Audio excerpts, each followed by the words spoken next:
Hey guys, mabuhay maligayang pagbabalik sa aking YouTube channel. Special ang portion na ito para kila Harvey Bautista and Krisa Taa. Of course, ang bongga-bongga nila ng draw. Actually, bagay sila. Pero short video lang ito kasi nga kailangan intro. Medyo ang ingay-ingay kasi ng video dahil nilalakasan talaga nila yung audio nila. Kasi nga, may press con pa after ng screening, nag-press con. And then, anyways, ayan nga. So, sana marinig nyo pa rin yung interview kay Krisa tungkol kay Andrea Brillantes. Ano nga bang nangyari sa grupo nila?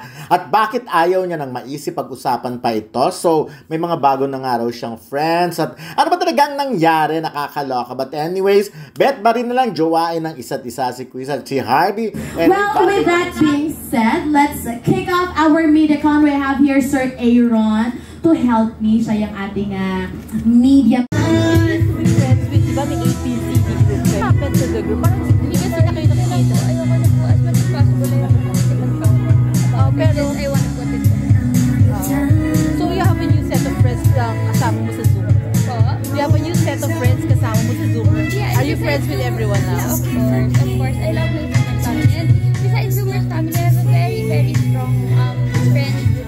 Again, guys, reminder, we'll be watching the season premiere. 1, 2, 3. What's one word to describe Harvey? Yes. As a leading man, as a partner. Harvey's okay. We'll be watching. Pwede na bang maging kayo? Grabe naman. Biglaan naman po yung mga sagot. Pero there's friendship. Do you sex each Kasi other? ang dami naman nagsasabing bagay so pwede, of course, lahat ng fans gusto So we'll be nila. watching it with the cast and crew. Diba? You can see the chemistry. So kayo, beyond work, are you friends also? Friends pa rin. But it can go beyond friendship. Who knows? Okay, thank you. Close friend of Direct Red, and it did happen to a fellow director who was wrongfully accused of something. So that's something that paano nag-level ang Krisa at Harvey Nilagyan pa ng season 2 of Zoomers? I think we're very open about it. We became more comfortable po talaga. During and making season, parang mas, ayun naman, mas naging komportable, mas maayos, at mas nadideliver namin yung character po namin since okay kami sa ginagawa namin. Alright. Harvey, ang reaction lang, pakiramdam, sunod-sunod ka ngayon sa prime time, pamilya, high street, and then ngayon, Zoomers to, reaction lang na parang grabe yung trabaho ngayon.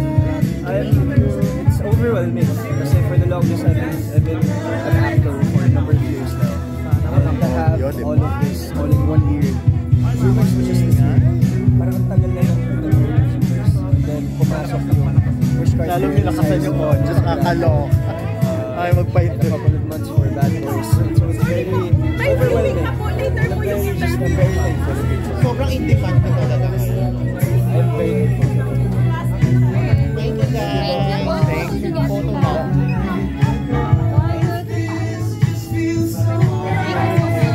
Thank you. Bilang love team, di ba? Siyempre pagka love team daw kayo, di ba? Parang mas nade-develop yung friendship. Yun. Parang gano'n. Sa inyo, ano na yung develop sa inyo na dalawa? Ikaw na. Diretso mo na. Diretso mo na mag-jowa kasi.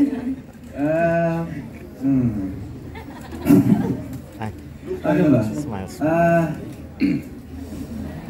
I guess, you know, ako personally nung nalaman ko may season 2, I think, tumatak sa isip ko na obviously magde-develop yung story ni Jigs and Hope.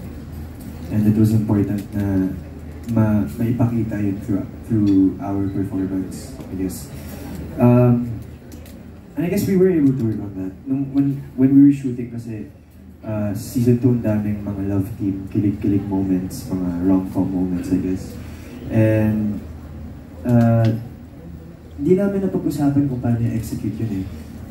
Actually, before season 1 po kasi friends na talaga kami ni Harvey. Like, we're in the same friend group. So, parang sa season 1, wala na talaga kami kailangan. So, the chemistry doing the show, nandun na po talaga siya. And I'd say, ayoko na mag-lie. Siguro in a way, parang may mga times na nadadala rin kami sa eksena, gano'n. Mas naging comfortable po kami sa friendship namin, lalo na ngayon. Okay, sa paki-elaborate lang yung natadala kayo sa exam. Parang... Hindi, parang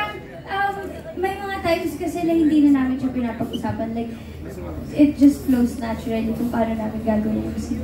Tsaka when you do a scene like that na kilig-kilig talaga with a scene partner, hindi mo naman ma-fake yung, kasi makikita yun sa lente. So as much as possible, you really have to, I guess, dive into the scene. Tapos bigay lang talaga, really, paano ba? I guess what Harvey is saying, parang, it's important to connect also in real life para mapakita niya talaga sa screen kung ano yung dapat ibigay sa eksena po. Thank you. Looking forward din sa mga eksena na yan. Thank you po. Abangan ng mga tao. Sana nga after... More or ano ba? Parang separate each Yes. Malaking tulong din yung environment on set. Kasi syempre kada production, iba-iba yung crew, iba yung kasama mong cast. So malaking tulong din yung pag binababad ko yung sarili ko in each production. Kasi like I said, iba yung crew, iba yung cast. Si Ralph kasama ko sa High Street, si Luis kasama ko sa Pamilya Sagrado. And it's all very different directors. So, malaking tulong yun. Malaking tulong din yung rest days in between the tapings.